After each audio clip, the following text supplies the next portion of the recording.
네, 하루의 경제 주식 마무리. 오늘도 저희 경주마와 함께 하시죠. 유가가 4개월 만에 최고로 치솟으면서 이 금리 인하가 진짜 올 수는 있는 건가 걱정이 많이 되는 하루입니다. 일본은행은 오늘 17년 만에 금리 인상을 단행을 했는데 당장 큰 영향은 없었습니다. 앞으로도 괜찮은 건지는 오늘 한번 따져봐야 될 것 같고요. 엔비디아 GTC의 젠슨 황 기조연설자로 나섰습니다만 SK하이닉스 주가는 역주행하고 있습니다. 다양한 이슈들 참 많죠. 오늘 강력한 화요일에 주자들과 함께 자세히 알아보시죠. 세 분 어서 오세요. 네, 안녕하십니까. 안녕하세요. 기관과 외국인들이 도합 지금 1조 원 가깝게 순매도를 했습니다. FOMC 경계감 때문이라고만 말할 수 있겠느냐? 어떻게 생각하세요? 네. 지난주 이제 목요일 날 동시 만기와 또 금요일 날 코스피 이제 정기 변경을 진행하고 나서 사실 만기에서 약간 만기 이후에 수급의 변화가 좀 많았습니다. 금요일은 또 외국인들이 한 1조 원 정도 매도도 있었고요. 오늘 같은 장은 최근 한 2, 3주 동안 코스피 지수를 지탱했던 게 밸류 관련주라는 걸 좀 알 수가 있었고 오늘 또 이제 기아 같은 경우는 배당 낙일이었습니다. 아침부터 또 자동차 관련주에 좀 부침도 있었던 것 같아요. 그래서 아마 오늘 장은 장 후반에 약간 삼성전자라든지 매수가 조금 들어오는 모습이 있었습니다만 전체적으로 최근 한 2, 3주 이상 지수 대비해서 하락 종목이 많았던 그 틀을 그대로 좀 보여줬던 것 같고 아마 오늘 투자자분들이 좀 많이 실망했을 수 있는 섹터 중에 하나는 오히려 엔비디아 관련 반도체 소보장일 수도 있습니다. 그렇습니다. 워낙 이제 관심과 기대가 모은 상태에서 물론 이제 공식 기준은 미국은 어제부터 시작을 한 거니까 네. 시차 계산하면 오늘부터 이제 3일 정도 진행을 하는 건데 장 초반에 워낙 좀 기대감으로 많이 몰렸던 섹터들이 빠지다 보니까 오늘장인 투자자분들은 되게 힘들었을 것 같고 근데 이게 과연 오늘만의 일인가에 대한 생각을 조금 해보면 시장은 일정 부분 말씀하신 대로 이번 주 목요일 날 주요 이벤트가 많이 몰려 있습니다. 네. 첫 번째가 금리 인하 가능성은 동결이겠지만은 또 파월 의장의 연설과 향후 이제 점도표도 확인해야 될 것 같고요. 여기에 또 반도체 같은 경우는 마이크론의 실적 발표도 우리가 목요일 아침에 확인할 수가 있거든요. 그러다 보니까 주초에는 약간의 차익 매물이 조금 딥하게 들어왔다. 지금 그리 보는 게 좋을 것 같습니다. 네, 미국 장은 분명히 강세로 끝났는데 말이죠. 우리 반도체주들은 왜 이렇게 된 걸까요? 미증시도요. 러셀 2000은 하락 종목수가 굉장히 많았고, 구글이라든가 알파벳이라든가 테슬라 이런 대형주 위주로 상승이 나와서 지수만 이제 반등이 났다고 그렇게 보시면 되겠고요. 네. 국내 시장도 비슷합니다. 이제 그동안 많이 올랐던 종목들 위주로 차익이 나왔는데 오늘 이제 코스피는 외국인들이 많이 팔고 선물도 많이 팔았지만은. 지금 코스닥 같은 경우는 코스닥 150은 상승 마감을 일단 했습니다. 그래서 네. 오늘 코스닥의 시총 상위 종목도 22개 중에서 12개 종목이 상승이 나왔고요. 에코프로 BM이라든가 알테오젠이라든가 이런 코스닥 종목들은 상승이 나왔는데 코스닥 쪽에 하락 종목수가 1000개가 넘었습니다. 그만큼 이제 개별 종목들이 어려웠던 것이고 그리고 이제 외국인 쪽에서 오늘 BOJ가 딱 끝나는 순간에 엔화가 급락을 하거든요. 네. 그때 이제 코스닥이 탁 치고 올라가는 모습 보였는데 그때 이제 외국인들이 코스닥 쪽에서 한 2천억 정도 매도를 하다가 대략 한 1,000억 정도로 매도가 좀 줄어들었고요. 또 이제 BOJ 금리 인상이 예상보다 좀 완화적이었다라는 그런 좀 평가를 좀 받고 있는 상황이고 또 이제 환율이 1,340원을 육박을 하다 보니까 외국인 선물 매도는 불가피했었다라고 보시면 되겠고요. 오늘 그래서 요약을 하자면은 FOMC에 대한 경계가 분명히 있고 또 이제 일본의 기준금리 인상에 대해서 또 YCC 폐지했다는 이슈가 있었고요. 또 외국인들 기관과 외국인들 양매도가 나왔는데 어쨌든 큰 종목들 특히 코스닥 쪽에서는 대형주 위주로는 지수 방어를 했다라고 판단하시면 좋을 것 같습니다. AI 반도체, 2차 전지, 또 자동차, 은행, 조선 지금 핵심 섹터들이라고 불릴 만한 것들이 대부분 오늘 안 좋았기 때문에 우리 투자자분들은 오늘 좀 생각보다 좀 상처가 크지 않으셨을까 이런 생각도 들어요. 근데 이게 비단 오늘만의 일은 아니었던 것 같습니다. 일단 지난주서부터 어느 정도 정점을 좀 보여주지 않았나라는 생각이 좀 드는데요. 일단 SK하이닉스가 대표적인 것 같습니다. 일단 16만 원대 후반까지 올라갔다가 오늘 같은 경우 보시게 되면 어제까지만 해도 21선에 대한 지지가 확인이 됐었거든요. 근데 기술적으로 놓고 보자라고 하게 되는 부분들, 그다음에 이제 엔비디아에 대한 이 GTC에 대한 기대감들을 놓고 보자라고 하게 되면 사실상 오늘은 21선에서 바로 위로 치고 올라가야 되는 그런 상황들이었는데 보기 좋게 21선 아래로 흘러내리는 모습도 보여주고 있는 상황들이기 때문에 확실히 시장에서에 대한 기대감들만을 가지고 올라가는 시기 자체는 일단은 3월 첫 주까지였다라고 보시면 좋을 것 같고 이제 이번 주에 있어요. 슈퍼 미팅 주간이라고 보통 얘기를 하지 않습니까? 네. 물론 이제 그 중에 하나 이제 BOJ가 오늘 끝났고요.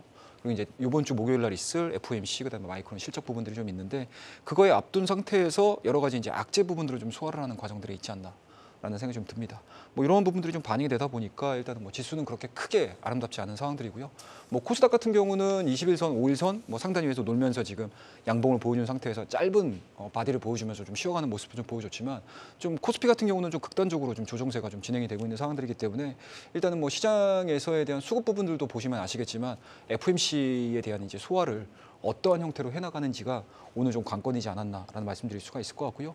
수급적인 부분들로 놓고 보게 되면 너무 안 좋은 것 같아요. 그동안 이제 외국인들이 상당 부분 좀 매수를 많이 해줬었는데 오늘 같은 경우 어찌됐든 뭐 저PBR 쪽에서 물량이 좀 빠져나왔다 하더라도 움직이는 폭 자체를 놓고 보자라고 하게 되면 중소형 쪽에서에 대한 악재 부분들이 조금 더 크게 반영을 하면서 주가에 대한 변동성들이 좀 크게 나오지 않았나라는 생각이 좀 들고요.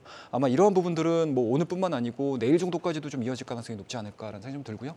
FOMC에서 과연 파월 의장의 저는 개인적으로는 이제 성명서 자체는 굉장히 좀 중립적인 포지션을 가질 거라고 생각은 하지만 네. 시장에서 과연 이 중립적인 포지션 자체 그리고 점도표를 어떻게 해석을 하는지의 여부에 따라서 시장에 대한 단기적인 방향성들이 좀 결정이 될 가능성이 높기 때문에 뭐 그냥 당연하게 받아들이시는 분들도 저는 생각보다는 많으실 거라고 저는 생각을 하고 있습니다. 네. 네. 내일까지는 좀 더 불안할 수 있다는 말씀을 주셨습니다. 우리 시청자 구름의 움직임님이 PD님 일본 증시가 오르고 엔화가 오히려 다운된 이유가 뭔지 전문가분들께 물어봐 주실 수 있으세요? 이러는데 저한테 물어봐 주십시오. 네, 제가 한번 여쭤보겠습니다. 일본은행이 오늘 지금 마이너스 금리를 종료를 했는데 무슨 일이 벌어지나 하고 좀 잔뜩 걱정을 했는데 뭐 생각보다 큰 영향 없던데요. 오히려 일본 증시 진짜 상승하던데. 걱정이 아니라 사실 기대감이 좀 있었죠. 날아간 거죠. 네, 왜냐하면 우리는 기대를 좀 했죠. 일본이 금리를 이제 최근 한 7년 동안 정도 마이너스 금리였는데 그걸 종결하고 인상한 것만 놓고 보면 그게 아마 한 2006년도 정도 그만에 이제 인상을 한 건데 기준금리를 말하는 거죠. 마이너스 0.1에서 0%를 0에서 0.1%로 인상하는 부분인데 근데 많이 늦은 거죠. 왜냐하면 일본도 코로나를 거쳤잖아요. 네. 그래서 일본의 인플레이션이 물가 상승이 대략 3% 정도 됩니다. 그리고 지금 계속적으로 일본은 이제 YCC 정책이라든지 기준금리 상향에 대해서 작년 이맘때부터 계속 화두가 되어 왔고, 그래서 최근 한 일주일 동안에 이미 시장에서는 비효제를 앞두고 이미 약간 전 세론이라 생각을 해서 저도 좀 당황했었거든요. 왜냐하면은 발표한 거는 뭐냐면 기준금리 인상을 하고 또 YCC 철회했단 말이죠. YCC라는 게 아시겠지만 우리말로 바꾸면 수익률 제어 곡선이라고 이야기하지 않습니까? 네. 그래서 어느 정도 일본 은행 입장에서 수익률 국채금리 그 밴드를 정해놓고 국채를 매입한다든지 하면 조절하는 걸 말하거든요. 근데 그것도 폐기한다 그러고 ETF를 통한 자금 유입도 금지한다. 하지만 뭐 현재 수준의 양적 완화는 지속한다 그런 말인데 그래 놓고 보면 우리 상식에 생각하게 되면 엔화가 강세로 가야죠. 그렇죠. 근데 저도 갑자기 150엔으로 튀는 걸 보면서 이거는 그러면 최근 일주일 동안에 엔화가 사실은 147엔까지 미리 내려와 있지 않았습니까? 그래서 약간은 우리가 생각할 때 세론의 성격 좀 있다 보고 추세적으로 놓고 봤을 때 일본의 엔화가 그러면 다시 150원 엔으로 계속 고공행진할까에 대한 생각을 조금 해보면 꼭 그럴 것 같지는 않습니다. 근데 이거는 상당히 복합적이에요. 최근에 이제 달러화까지도 미국이 금리 인하할 확률이 떨어지면서 강세로 가고 있지 않습니까? 네. 통화라는 건 상대적이기 때문에 일본이 엔화 정책의 약세를 이제 좀 종식을 하는 그림이 있기 때문에 이론적으로는 바로 엔 강세로 가야 됩니다만은 또 남아 있는 그러니까 세론의 성격과 목요일에 발표된 미국의 FOMC와 같이 겹쳤다 보는 겁니다. 겹쳤다 네. 보는 거고 그래서 그 오늘 내일에 뭐 일희일비할 것 같지는 않고 제가 볼 때는 한 최소 보름이라든지 한 달 정도를 지켜보시면 뭐 그렇게 많이 치솟던 엔 약세 흐름은 좀 완화될 수 있지 않을까 그렇게 네. 봤습니다. 아무리 그래도 오늘 엔저가 최근 5년 내 최저인데 너무 심한 거 아닙니까? 이렇게 말씀을 주시거든요. 사실 뭐 그게요. 저는 지속성 여부에 달렸다고 볼 수 있겠고요. 지속성이요? 이제 금리가 틀 경우에 뭐 JGB를 이제 매입을 하는 등의 적적인 이제 정책을 펼쳐했기 때문에 네.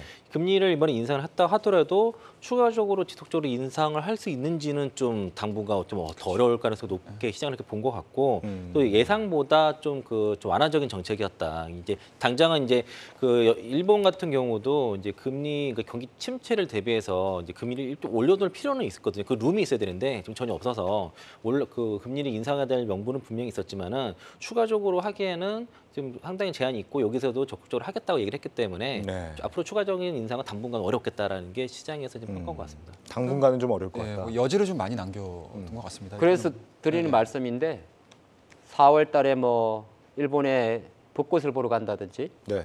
여름 휴가를 일본을 생각하시는 분들은 원엔 환율이 쌀 때 미리 한전해 두는 것도 재테크의 한 방편이 될 것 같습니다. 앞으로 점점 그래서 비싸질 이제 것이다. 뭐 아마 우리 부장님하고 비슷한 생각이라서 엔화가 일시적으로 이제 다시 계속 진행될 가능성은 낮지 않을까 생각하신다면 뭐 지금 약간 이 변동성을 역으로 이용하시는 것도 괜찮지 않을까 생각합니다. 네, 아니 엔화 좀 비싸질 거라고 생각해서 쌀 때 미리미리 사두신 분들 지금 손해가 막심하실 것 같거든요. 뭐 최 대표님 생각도 혹시 같으십니까? 예, 뭐 거의 같습니다. 일단은 뭐 시장에서 이제 딱 나오는 시점에서의 평가가 되게 중요하다라고 늘 생각을 하고 있는데 일단은 시장에서의 평가 자체는 매우 좀 느리다라는 거고요. 그리고 점진적으로 이 정책들을 행하겠다라는 내용들이 좀 나오다 보니까 시장에서에 대한 기대감들은 이만큼이었는데 네. 생각보다 시장에 영향력을 미치는 파급력 자체는 굉장히 좀 작아지다 보니까 일단은 뭐 지금과 같은 현상이 좀 나와줬었고요. 다만 이제 전체적으로 엔화 강세에 대한 방향성들은 그렇게 크게 틀려지지는 않을 것 같습니다. 네, 말씀하셨던 것처럼 시간에 대한 문제가 아닐까라고 저는 생각을 하고 있습니다. 저 역시나.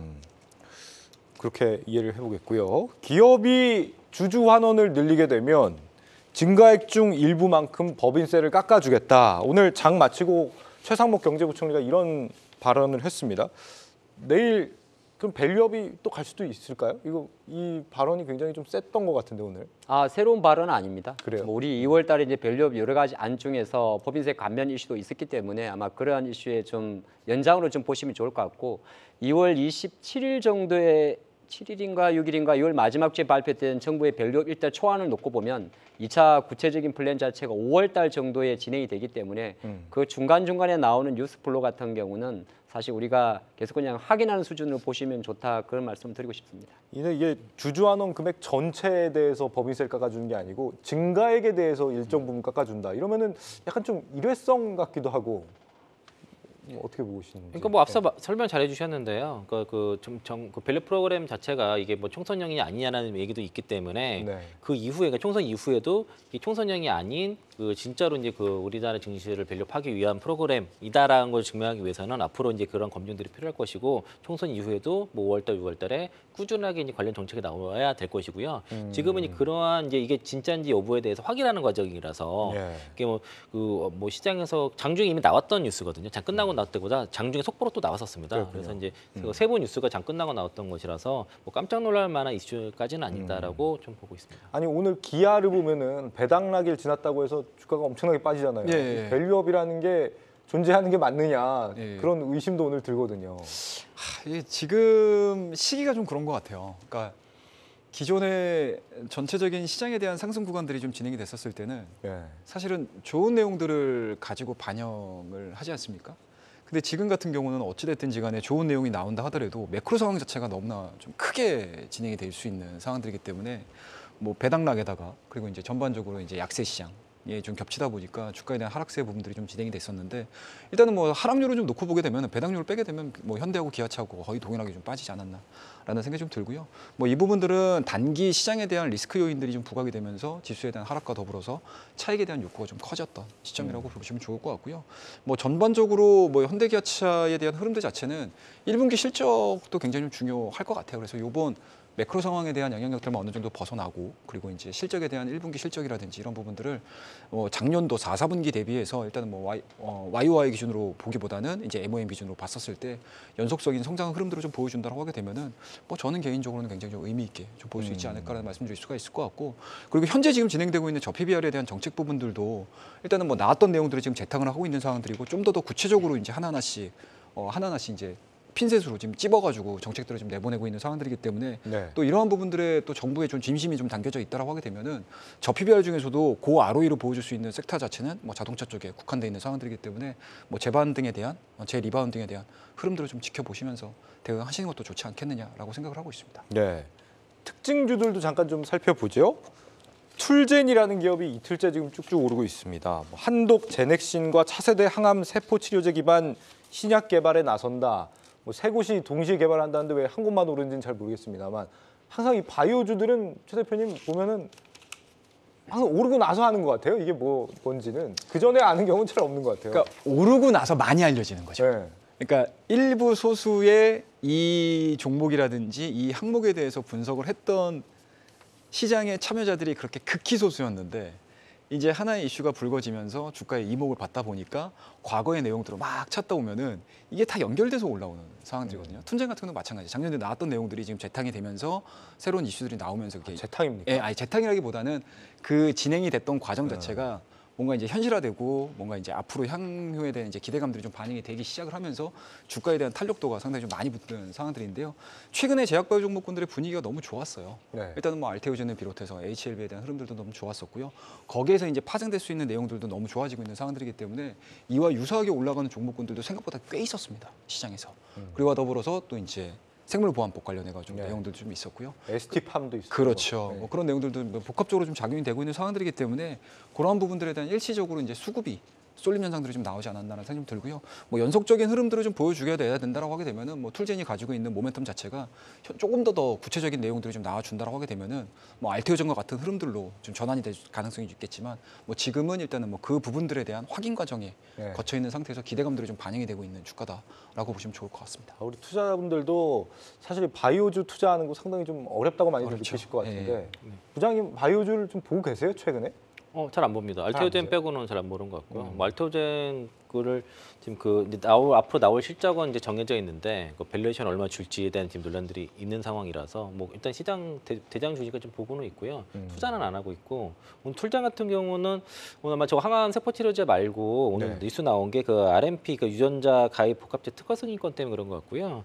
그러니까 지금 제1의 그 유전자 가입 치료제가 카스겁이라는 게 있는데 이게 이제 최근에 FDA라든가 영국에서도 승인을 받은 거거든요. 예. 이게 거기서 카스9 그 RMP를 사용하고 있어서 이게 이제 카스거비의 그 매출의 일부가 어떤 그 로열티로 지금 툴덴 쪽에 지급할 수 있지 않냐 이런 그 내용이 오늘 나와서 오늘 최근에 올라간 거는 그 세포치료제 공동 연구의 건이고 오늘 좀 장중 급등 나온 거는 그 RMP 특허 승인 건으로 좀 보여지고요. 요 정도 내용이 현재 뭐 뉴스에 알려진 것이고 바이오 종목들 같은 경우는 주가 올라가면은 이게 이제 그 오토봇이라 해가지고 이제 그 로봇이 자동으로 뉴스 좀 올려주거든요. 네. 그 회사 내용에서 그런 것들이 많이 있습니다, 사실은.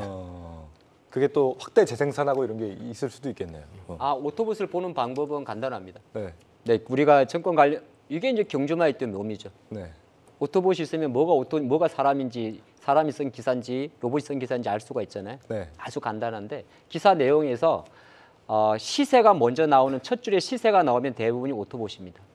시세가 먼저 그러니까 내용은 정해져 있고 특징주 관점에서 시세 몇 % 얼마 올랐다는 게 보통 상단에 나오잖아요. 그거는 이제 미리 어느 정도 내용 자체는 기존의 데이터가 세팅이 되어 있는 거고 뭐 이런까지 말씀 좋은 팁인데요. 그거는 이제 사람이 쓴 게 아니다 이런 말씀이신 거죠? 그렇죠. 네. 자동으로서. 알겠습니다. 괜히 말. 그걸 뭐 어떻게 이용을 해요, 그러면? 그러니까 이제 그런 거죠. 우리가 빨리빨리 움직이다 보면 이렇게 제약 바이오 같은 경우는 네. 이런 기사가 나오면 시세가 많이 FDA라는 글자, 희귀 성인 이렇게 특정 검색어가 있어요. 네. 그런 검색어가 나오게 되면 그게 이제 티커 매매를 해가 단기적으로 매매하는 알고리즘에 자동으로 노출됩니다. 네. 그럼 그걸 이제 시장에서 말하면 이제 고주파 매매를 해가지고 자동적으로 매매하는 세력들이 있어요. 근데 기사가 보통 나올 때 일반 투자분들이 기사가 빨빨 뜨지 않습니까? 네. 증권사 HT에서 나오는 티커가 뭐 못해도 한 30개 이상이 되잖아요. 그 중에서 첫 번째 기사 내용 중에서 딱 그 시세가 먼저 나오는 기사들은 대부분이 자동 로직에 대한 기사일 가능성이 되게 높다고 추정합니다. 네. 감사합니다. KG 모빌리티는 또 대형 악재가 터졌습니다. 대표 횡령 혐의로 경찰이 본사 압수수색에 들어갔다. 뭐 횡령은 진짜 잊을만 하면 한 번씩 나오는 것 같아요, 부장님. 뉴스는 오늘 뭐 KG 모빌리티 임직원 그 대표 이사 포함해서 뭐 4명 임직원에 대해서 압수수색 그 대상이 된 거고요. 그 평택공장 압수수색을 했는데 예. 회사에서는 뭐 그 쌍용차 시절에 기업 회생 절차 이전에 발생한 일이라고 해서 뭐 회사 무관하다 얘기를 했는데 KG 모빌리티가 오늘 급락을 한 거고요. 네. 저는 이제 그 어차피 KG가 그 이전 쌍용차였죠. 근데 지금 이제 전기차 쪽에서 지금 그 BYD의 플랫폼을 가져다가 지금 그 토레스 EV를 만들고 있는데 이번에 이제 보조금이 많이 깎였습니다. 그래서 네. 판매가 좀 부진한 상태고 만약에 이제 BYD의 플랫폼 그대로 쓰고 BYD의 블레이드 배터리를 쓴 상태인데 BYD가 한국에 진출하게 되면은 가장 타격을 받을 것은 지금 KG 모빌리티라 볼 수 있겠고요. 지금 그 쌍용차 자체가 원래 자기 고객 플랫폼 가지고서 차를 만든 적이 없는데 이번에도 마찬가지인데 이대로 그냥 가기에는 전기차 시장에서도 KG 모빌리티가 좀 쉽지 않다라고 좀 보여져서 단순히 이거 임직원 그 횡령권에 대한 압수수색 말고도 지금 저 전기차 시장에서의 경쟁력이 상당히 좀 낮다라고 전 보고 있습니다. 근데 이렇게 보통 횡령한 이슈가 터져가지고 주가 떨어지면 다시 회복되지 않아요? 어느 순간 좀 시간 지나면? 오늘 같은 경우는 좀 과하게 반응한 측면이 없잖아 있죠. 이 내용들이 좀 나오고 나서 마이너스 한 20%대까지 갔다가 네. 이제 그 이후서부터는 이제 마이너스 10%대로 좀 마무리가 된 상황들이기 때문에 일단은 뭐 최근의 시장 분위기를 계속 제가 지금 이 서두에 얘기를 해드리고 있는데 좀 과하게 반응하는 측면들이 좀 있어요. 그러니까 하락할 때도 과하게 반응하는 측면도 있고요. 올라갈 때도 마찬가지로 일시적으로 수급 자체가 워낙 좀 쏠림 현상들이 좀 강하다 보니까 과하게 또 반응하는 부분도 좀 있기 때문에 네. 이러한 악재도 마찬가지로 동일하게 좀 반영이 되고 있지 않나라는 생각이 좀 들고요.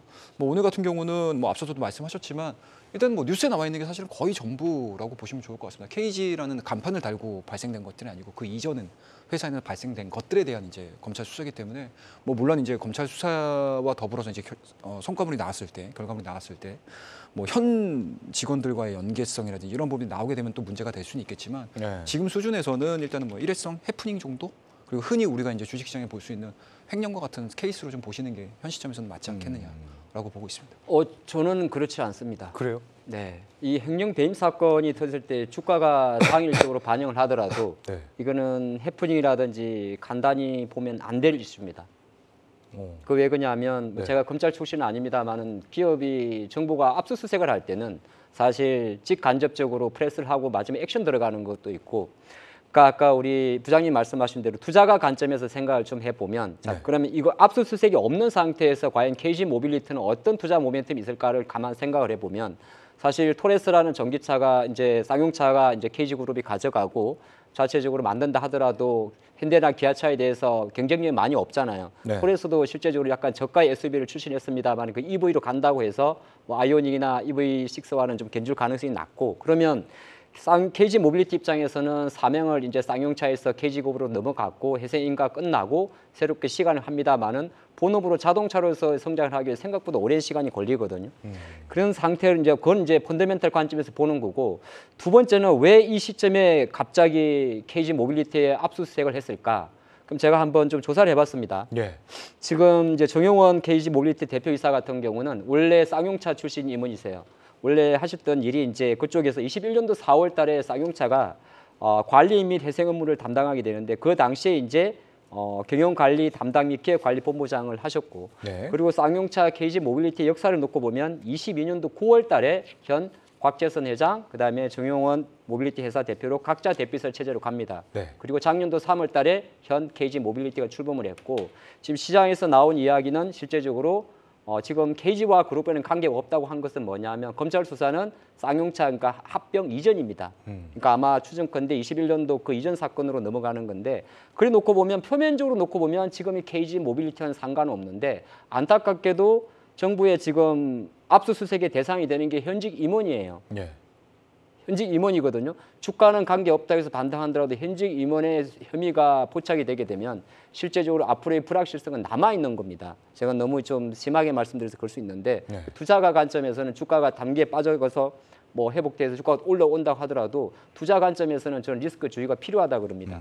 왜냐하면 우리가 결과를 예측할 수는 없지만은 현직 임원의 수사 관련해서는 투자론적 관점에서는 일단은 피하는 게 상책이다 생각합니다. 그렇죠. 현직 대표랑 임원이라 그러면은 뭐 영향이 없을 수는 없겠습니다. 삼성전자 하이닉스 주가는 오늘 막판에 살짝 좀 들여 올려지긴 했는데 대체로 부진했습니다. 젠슨왕 기조연설이 좀 뭐가 좀 실망스러웠나 봐요.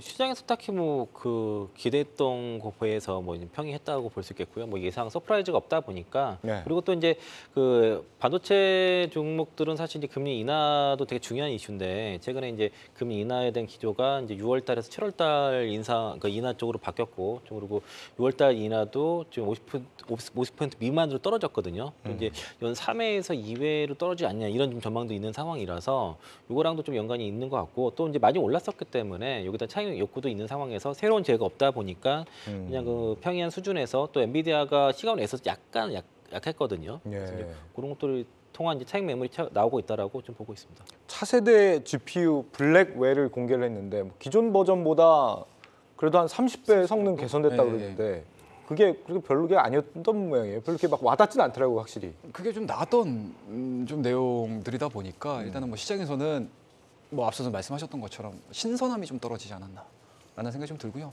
뭐 제 개인적으로 한편으로는 시장에서도 엔비디아가 지금 꽤 달렸죠. 꽤 달렸죠. 네, 꽤 달렸습니다. 그래서 좀 쉬고 싶은 생각들도 좀 있지 않을까라는 생각이 좀 들고요. 일단은 이게 만약에 정말 그동안에 과거의 GTC 기록들을 한번 보시게 되면은 이 GTC 기간 동안에 평균적으로 엔비디아의 상승률이 한 4% 5% 정도 나왔었거든요. 근데 이제 과연 이제 이번 2024년도 GTC에서는 어떠한 내용들을 가지고 또 동일한 이제 전통을 가지고 움직일 수 있을지 여부도 좀 체크를 하셔야 될 것 같은데 네. 일단은 첫날 자체는 그렇게 시장에서는 뜨겁게 받아들이고 있지는 않는 것 같습니다. 그렇다고 되면은 뭔가 이제 신선함에 대한 부분들도 이유가 될 수도 있을 것 같고요.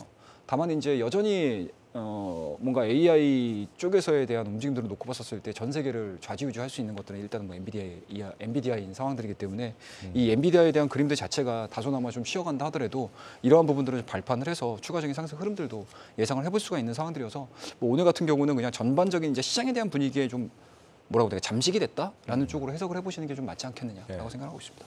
아니, 오늘 뭐 삼성전자 주가도 흐름이 뭐 이렇게 하이닉스도 그렇고 좋지가 네, 않았고 네. 그나마 삼성전자는 보합으로 마무리를 하긴 했습니다만 지금 3월에도 뭐 반도체 수출 호조 보일 거다. 네. 오늘 산업부에서 뭐 그런 전망도 막 긍정적으로 내놓고 했는데 삼성전자 주가에는 왜 이렇게 반영이 안 되는 걸까요, 잘? 그러니까요. 갑자기 그 생각이 듭니다. 우리가 지금 주가라는 게 움직이는 게 놓고 보면 과연 이 주가가 먼저 반영된 건 아닐까 생각을 하거든요. 아, 이미 반영된 거죠. 네, 그러니까 하이닉스는 5세대 HBM3E를 아마 3월달 지금 출시해서 계속 준비를 하고 양산 들어가고 있을 거고 네. 하이닉스 삼성전자 같은 경우는 이번 엔비디아의 GTC 2024에서 HBM3 32단, 32단을 첫 실물을 공개하게 되죠.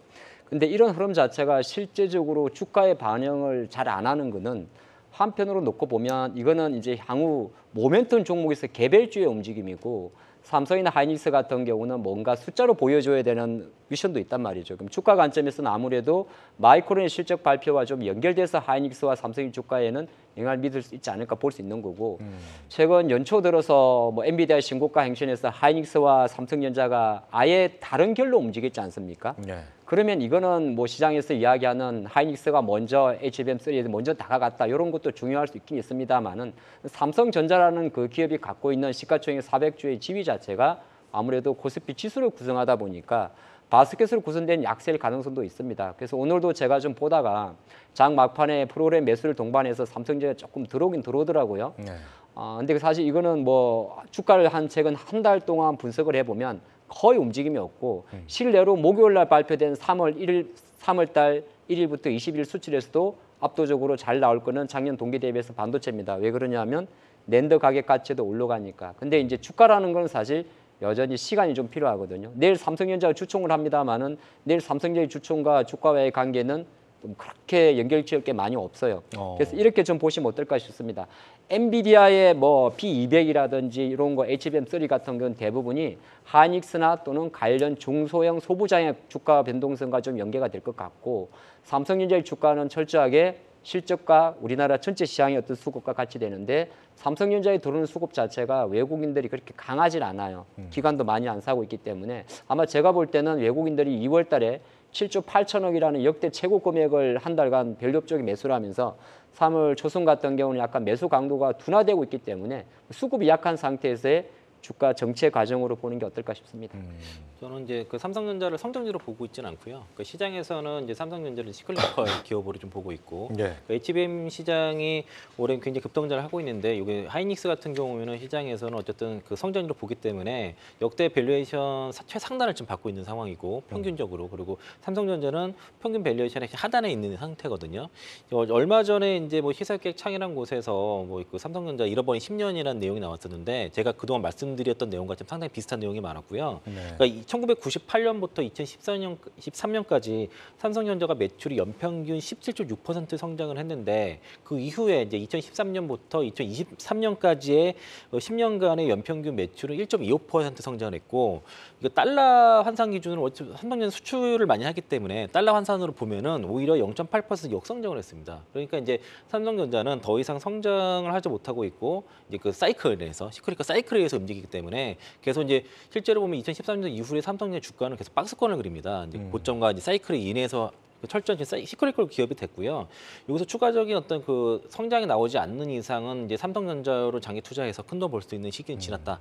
그 당분간 좀 어렵다라고. 삼성전자의 성장성이 좀 메마르고 있다. 그렇죠. 지금 성장이 안 나오기 때문에 그런 거고요. 철저히 시클리컬 기업이 됐는데 이 HBM 쪽에서도 지금 삼성전자가 하이닉스의 기술이 밀리고 있고 DDR5, GDDR6 지금 그 메모리 쪽에서 다 기술력이 지금 하이닉스 지금 뒤처진 상황이고요. 네. 최근에 이제 이슈가 됐던 머프 같은 것도 원래 삼성전자 거였는데 그 인력 그 HBM 사업부를 폐지를 하면서 그 인력이 다 하이닉스로 넘어가면서 하이닉스 그 기업 기술을 성공을 한 거라서 네. 지금 삼성전자가 기존에 계속 이제 그 원가 절감, 비용 절감으로서의 10년을 보냈거든요. 그래서 이제 그 기조가 아직도 좀 이어지는 것으로 좀 파악이 돼서 그게 벗어나지 않는 한 삼성전자는 특히 이제 HBM은 주문형 반도체고 이게 파운드리가 중요한데 파운드리 쪽에서의 지금 그 어떤 경쟁력을 좀 잃고 있기 때문에 쉽지 않다. 그러니까 또 인텔이 또 등장을 했기 때문에 앞으로 좀 삼성전자가 좀 가시밭길을 가고 있다고 볼 수 있겠습니다. 로봇이 있잖아요. 레인보우 로보틱스 뭐 조기 인수 가능성 오늘 막 그런 얘기 나오면서 레인보우 로보틱스도 좀 튀어오른 거. 레인보우 로봇스 인수를 한다 하든 완전 자회사를 뭐 29년도에 뭐 콜옵션 2개 행사해서 59% 지분 인수를 해서 하더라도 그게 뭐 얼마나 매출 기여를 하겠습니까? 그렇죠?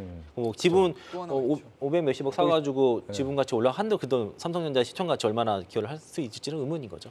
거기다가 이제 지난 주에 저희가 나와서 얘기를 했던 부분들인데 일단은 삼성전자가 뭐 메모리 쪽이나 뭐 낸드 쪽이나 뭐 이런 부분들은 뭐 그렇다 치더라도 가장 좀 탄력 있게 뭐 눈에 보이는 쪽을 좀 보여야 된다고 하게 되면 이제 모바일 쪽에 대한 부분들일 것 같은데 잘 팔렸었거든요 S24. 근데 이제 네. 어제 나왔던 내용들을 좀 보시게 되면 애플도 AI를 또 접목을 시키겠다. 구글 AI를 네, 탑재한다. 그렇습니다. 물론 이제 탑재를 할지 안 할지는 모르겠지만 네. 뭐 저는 개인적으로는 과연 애플이 자사의 OS를 가지고 있는데 구글의 AI를 탑재를 할까에 대한 이야기, 뭐 저는 개인적으로 그렇게 생각을 하고 있습니다. 뭐 물론 협업과 관련된 내용들의 기사들은 일단은 반영을 하면서 진행이 되고는 있지만 그렇다고 되면 또 애플도 마찬가지로 AI 시장에 뛰어들고 있는 상황들이기 때문에 또 하나의 경쟁자가 또 치고 나오는 그런 이제 현상들도 예상을 해볼 수가 있는 상황들이기 때문에 삼성전자가 상당히 조금 어려운 국면에 처해 있는 건 맞고요. 다만 시장 측면으로 놓고 봤었을 때 우리가 이제 위태로운 7만 전자라고 지금 밑에 제목이 좀 나오고 있는데 네. 저는 개인적으로는 뭐 업황과는 별개로 7만 전자는 지켜낼 것 같기는 해요.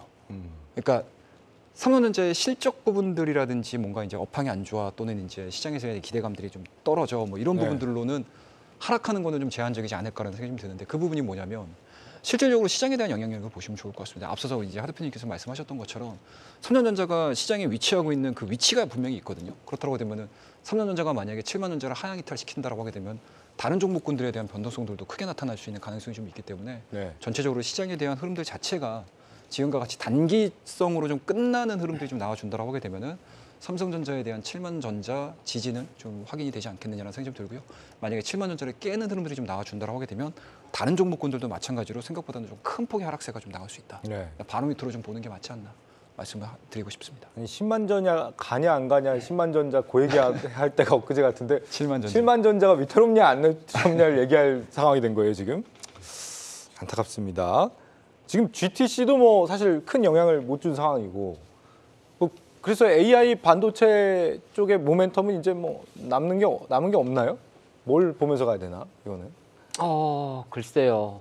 사실 이제 이게 연초 CES라든지 네. 연초 장세였다면 좀 상관이 없는데 가까이 그런 생각이 들잖아요. 아까 약간 사이드 이야기인데 오늘 투자분들이 이제 기아가 빠지는 걸 보면서 아니 배당금 5,600원 받는데 왜 주가는 6,500원 빠지냐 이런 이야기를 하는데 한편으로 생각을 하면 현대나 기아가 밸류 관련해서 최근 1개월 동안 주가가 상당히 고점에 있었던 거는 또 감안해야 되는 거거든요. 근데 그러니까 물론 자동차 업황도 다 좋아지고 있습니다만 모든 주가 자체가 단계 오른 게 없잖아요, 있지 않습니까? 네. 근데 저는 이제 오늘 사실 그 아침에 반도체 관련해서 이번에 뭐 엔비디아 가려 그러면은 액침 냉각이라든 이런 관련 우리가 많은 중소형 개별주들의 엄청난 변동성을 보면서 야 이제 시장에는 더 이상 이제 호재에 대해서 조금 악재로 해석하는 분위기도 좀 없지 않아 있는 거고 실제적으로 이거는 글로벌 정시 시황과 결을 같이 합니다. 그러니까 최근 일주일 동안에 미국이 실제적으로 국채 금리는 4.3%, 달러 인덱스는 104, 국채 유가는 82달러까지 오갔고 그런 상태에서 그 약간 혼돈의 시기가 좀 있거든요. 네. 그러다 보니까 제가 여기서 뭐 GTC 2024에서 나올 여러 가지 이야기를 가지고 이런 기업들을 좀 관심 있게 보는 게 어떻겠습니까라고 말하기에는 전체 시장 결 자체가 조금 흔들리는 거잖아요. 예, 그게 더 중요할 것 같아요. 삼성전자도 마찬가지예요. 우리가 7만 전자, 10만 전자라는 그 앞자리 숫자가 나의 투자를 망칠 수가 있습니다. 만약에 나는 대부분 투자자분들이 나는 7만 전자 7만 원이 이탈하면 살 거야. 아니 3,000원 빠지면 7만 원인데요. 그러니까 이게 무슨 말씀이냐면 삼성전자가 가지 않는 거는 한편으로 놓고 보면 뭐 한국에 들어오는 자금이 좀 제한적일 수도 있는 거고 그렇게 볼 수가 있지 않겠습니까? 그래서 지금은 글로벌 정시가 전체적으로 약간은 쉬는 구간이라 제가 방송에서 할 이야기는 아닌데 제발 좀 장이 안 좋을 때는 쉬십시오. 왜 계속 뭘 살려고만 하십니까? 네. 예, 아니, 안 좋을 때 사야 되는 거 아니었어요? 아니, 안 좋을 때 좀 사야 좀 올라갑니다. 적당히 안 좋구나.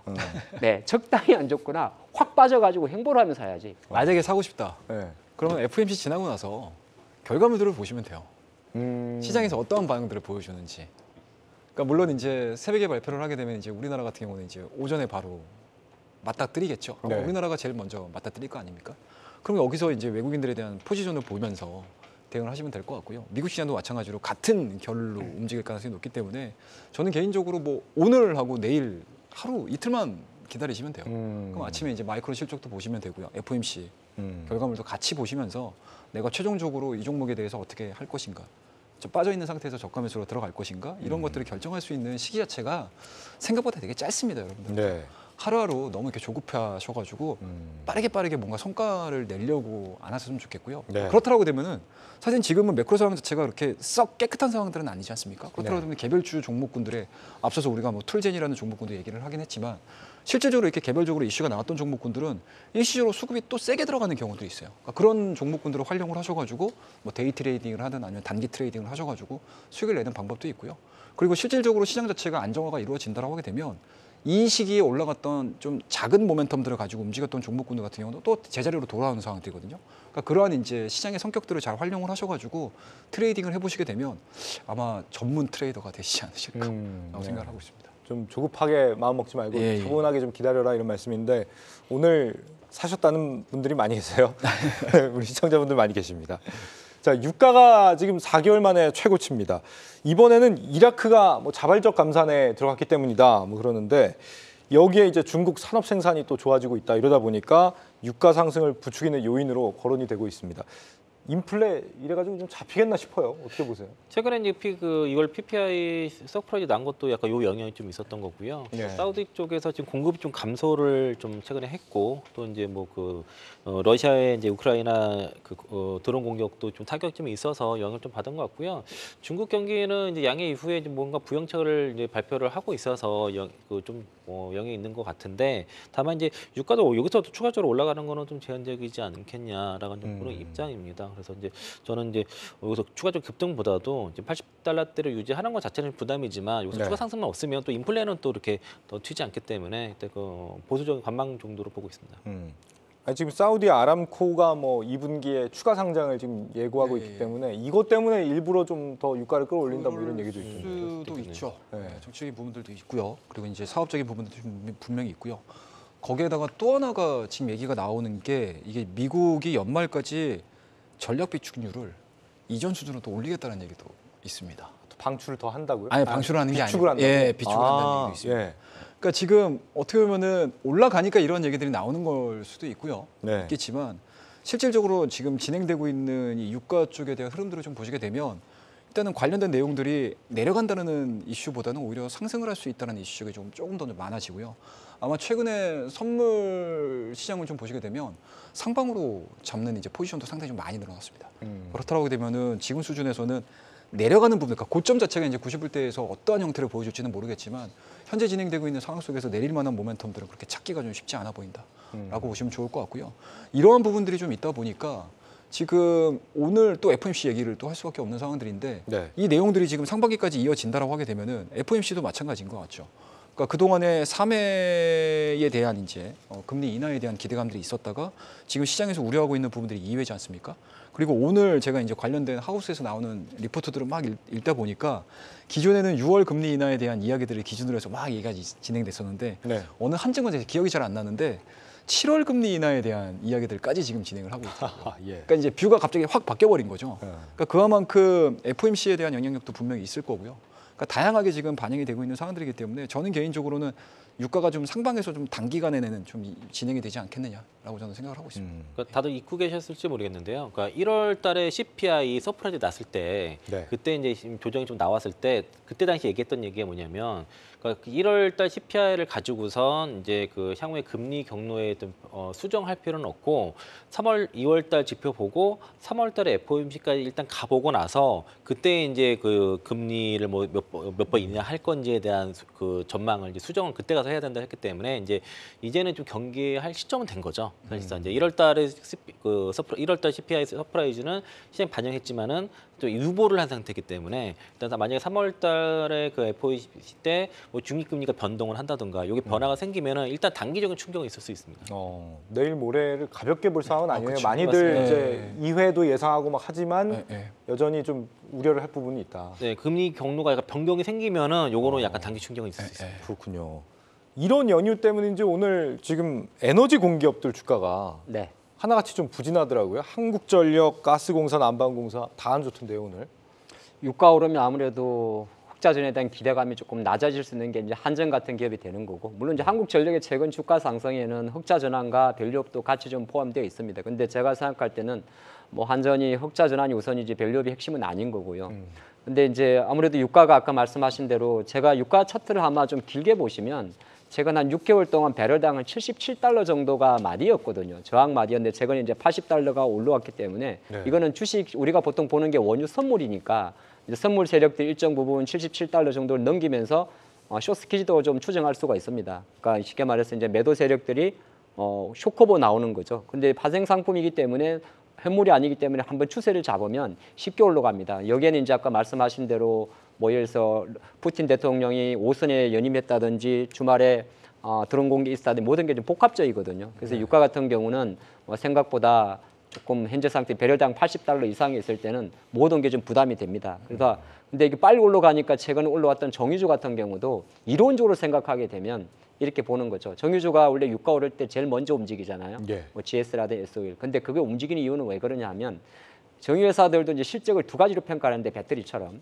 하나가 이제 기존 재고 자산입니다. 그러니까 유가 올라가게 되면 정제 마진이 개선되면서 쌓여 있는 재고 자산은 평가액이 발생을 하는 거고 판매 같은 경우는 또 수요 회복까지 가야 되는 거거든요. 근데 유가라는 게 올라간다고 무조건 좋은 게 아니고 올라가는 속도가 빠르게 되면 이게 자체가 인플레이션과 경기 둔화를 가져온단 말이죠. 그런 관점이 있기 때문에 작금의 유가 상승은 사실은 우리가 그냥 생각하면 유가 상승하면 조선주 가야 되고 전기차 가야 되고 하잖아요.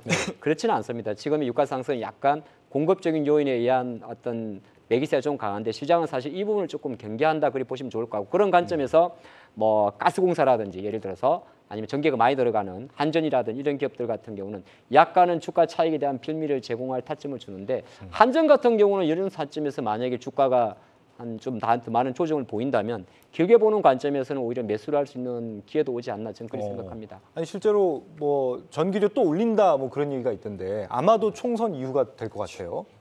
이게 주가에 호재가 될까요 그러면? 그 제가 이제 그 한전 직원들이 가끔씩 얘기를 들어보면은 네. 전기세 올린다고 해서 주식을 사시더라고요. 근데 네. 올린다고 했는데 안 올라가는 경우도 많습니다. 왜요? 그러니까 이제 그 실제로 반영이 그 소문은 돌았는데 실제로 안 되는 경우들이 많이 있어서 그래서 전기세 또 눈치를 올린 많이 것 봐야 때문에 되니까. 네. 그러니까 한전 직원들도 못 맞춰요 그러면 그래서 그것 때문에 주가 주식 사는 거는 전 개인적으로는 그렇게 동의하지 않습니다. 더 어렵지 않을까라고 생각을 하고 있어요. 뭐 오늘 이게 뭐 비단 예가 될지는 모르겠는데 아마 최근에 마트에서 사과 사보셨습니까? 아 너무 비싸요. 너무 비싸죠. 근데 이게 지금 정부에서 나와서 속보가 나왔더라고요. 2,600원 깎았다고. 그러니까 이게 장바구니 물가까지 지금 깎는 상황에서 네. 이 에너지 요금을 올린다라는 게 사실은 앞뒤가 안 맞을 수도 있거든요. 그렇다고 되면 정부 쪽에서는 어떤 식으로든 좀 부담이 될 수 있는 가능성이 좀 있기 때문에 뭐 저는 개인적으로 이게 뭐 100%딱 맞아 떨어지는 예는 아닐 수는 있겠지만 요금 올리는 것 자체가 좀 쉽지 않은 상황이다. 굉장히 좀 민감하게 반영이 될 수도 있다라고 생각하고 있습니다. 그렇군요. 자, 마지막으로 이 이슈만 좀 들어보죠. 테슬라가 간만에 6% 올랐는데 북미 유럽에서 가격 인상했다. 이 소식 때문입니다. 반면에 중국의 비아디는 유럽에 진출했는데 뭐 영 성과가 좋지 않다. 뭐 그런 얘기도 있더라고요.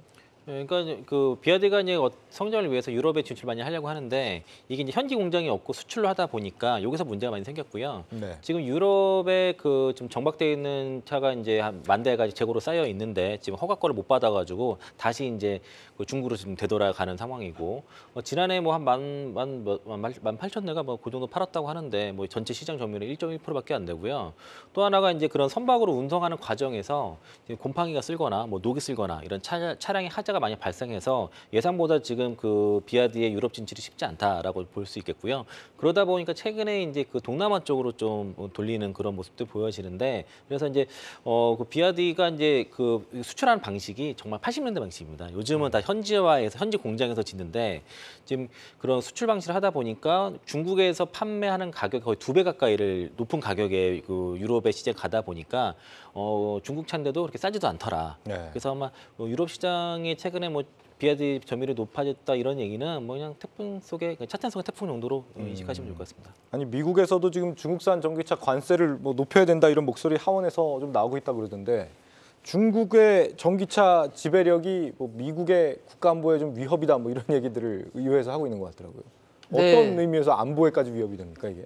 그건 이제 트럼프의 목소리가 더 커지는 부분도 있죠. 왜냐하면 트럼프도 지금 대선 공약에서 보게 되면 중국과의 자동차 무역 분쟁까지도 이야기를 하는 모습이 있는 거고.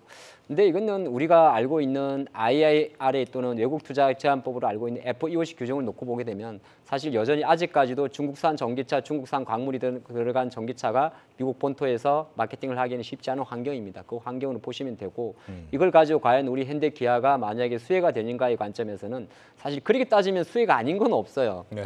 근데 큰 그림으로 놓고 보게 되면 이거는 이런 이슈가 있을 때 그럼 현대 기아차의 뭐 전기차 이슈라든지 배터리 이슈가 바로 수혜로 이어지는 건 아니고 전방적으로 전기차 같은 경우는 전방 산업에 대한 흐름이 더 중요하거든요. 그 관점을 보고 큰 틀에서 미국은 여전히 기존의 첨단 반도체를 벗어나서 바이오라든지 자동차, 기타 조선 다양한 분야에서 미중 무역 분쟁에 대한 그 경계 자체는 계속 강화하고 있다. 그리고 올해 24년도 유독 미 대선이라는 어떤 레이스가 있기 때문에 한 해 내내 계속 이러한 이슈는 지속될 수 있다. 그렇게 보시는 게 좋을 것 같습니다. 네. 요즘에 뭐 중국산 배터리 떼고 다시 뭐 미국의 그 전기차 업체들이 중국산 배터리 떼고 다시 또 보조금 받으려고 하는 등록한 업체들 되게 많다 뭐 이런 얘기도 있던데 망하지고 네, 있다고. 그러니까 지난해 이제 그 IRF 보조금 받은 차량이 43종이었는데 네. 그 3월 17일 그 7일자 기준으로는 36종 그리고 이제 그 17일 기준 37종까지 올라왔거든요. 네. 그러니까 이제 신차들이 더 앞으로 출시되기 때문에 그 중국 배터리 탑재력을 배제하고 이제 그 주로 이제 그 대한민국 배터리 업체들 거로 교체하면서 그 IRF 보조금을 받는 차종은 늘어날 겁니다. 그리고 늘어나게 되면 당연히 이제 판매도 증가를 하게 될 것이기 때문에 올해 북미 시장도 올해 하반기에는 지금보다 더 판매가 더 늘 거다라고 이렇게 보시면 좋을 것 같습니다. 북미에서는 확실히 좀 개선이 될 것 같은 기대감이 있잖아요. 그럼 최 대표님 생각하실 때 지금 2차 전지 섹터 안에 되게 많지 않습니까? 뭐 어디를 이제는 좀 봐야 된다고 보시는지 뭐 양극재입니까, 전고체입니까, 무슨 어디입니까? 일단은 전액입니까? 전고체는 개인적으로는 좀 모멘텀 영향이 좀 크지 않나라고 생각을 하고 있고요. 우리나라도 마찬가지로 저는 개인적으로는 양극재 여전히 에코나 에코프로비엔 그 형제들 쪽을 좀 보시는 게 좀 맞지 않나라는 생각이 좀 들고요. 네. 다만 이제 최근에 2차전지 관련된 종목군들을 또 제 얘기를 하면은 또 댓글이 좀 안 좋게 달리실 수도 있으실 것 같기는 한데 일단은 현재까지 지금 2차전지 관련된 종목군들이 움직였던 부분들은 저는 개인적으로는 광물 가격에 대한 바닥이 확인이 됐다라는 부분들 이러한 부분들로 인해서 이제 주가에 대한 탄력도가 좀 붙었고요. 본격적인 시장의 반등 또는 이제 전체적인 뭔가 이제 좋은 그림들을 그려 나가야 된다고 하게 되면 이번 1분기 실적이 굉장히 중요할 것 같아요. 1분기 실적에서 만약에 우리가 예상하지 못했었던 또는 시장에서에 대한 기대치 이상의 실적이라든지 매출액이라든지 영업이익이 조금 더 좀 좋아지는 모습도 좀 보여준다고 하게 되면은 그때서부터는 본격적으로 2천원치 또 올라갈 수 있는 상황들이 좀 있기 때문에 지금의 올라가는 모습들 너무 좋고요. 그리고 광물 가격이 어느 정도 바닥을 다졌다라는 부분들, 네. 바닥을 다지고 턴을 하는 모습들에 대한 주가 반등이 좀 나왔다라고 하게 되면 본격적인 우상향 패턴들을 좀 보여줘야 된다라고 하게 되면 저는 개인적으로 1분기 실적 네. 체크를 하면서 대응을 실적 하시는 게 컨센서스가 또 좋게 나올 수도 있어요. 그렇죠. 예. 그런 부분 좀 지켜봐야겠습니다. 예. 알겠습니다. 일본의 마이너스 정책 종류가 마이너스 금리 정책 종류가 이 천천히 움직이는 쓰나미로 작용할 것이다. 달러 체제의 전환을 준비하라. 이 월스트리트 저널과 모건 스탠리가 오늘 뭐 이런 조언을 좀 내놨습니다. 미국에서 일본으로 자금이 빠져나간다라고 한다면 미국 국채 금리 더 치솟게 되고 역시 우리도 길어지는 고금리 한파 피할 수 없게 되겠죠. 총선도 총선이지만 우리 이 정책 당국이 이런 부분 조금 더 긴장감을 갖고 대응해야 될 것 같다라는 생각이 듭니다. 내일 뵙겠습니다. 고맙습니다.